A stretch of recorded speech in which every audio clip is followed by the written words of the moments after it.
self-driving cars is a perfect example where you need LiDAR, which is a special way of sensing the surroundings of a car, and you need very, very powerful chips to power all these things.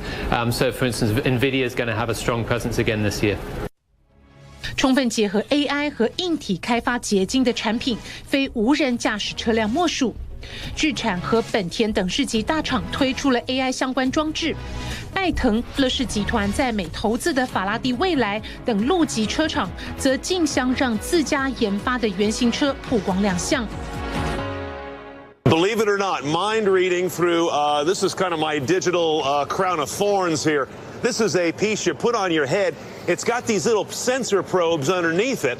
And when you don this, it will connect to a future Nissan vehicle to wirelessly communicate what I'm thinking to the vehicle, so maybe it can react a quarter to a half a second faster than it would by me actually grabbing the controls or stabbing at the brakes. Now, this might have seemed like crazy stuff a couple of years ago, but the way we're going now with connected technologies in cars, this isn't that nutty. And it could be used for safety. It could be used for things like getting a more sporty feel out of a car when you're in that mood. And Nissan is deadly serious about testing with this. It's pretty cool. Cars is the main one to look forward to. So that's both electric vehicles and, of course, autonomous vehicles as well.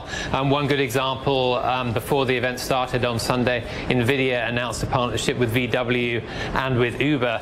And this is a way that the classic CES gets integrated into more modern things. So CES has always been about hardware and chips and things like that. And a lot of those chips from companies like NVIDIA and Intel are going to go into powering AI and other related robotics. And the best example of that, the most real example of that, is going to be self-driving cars.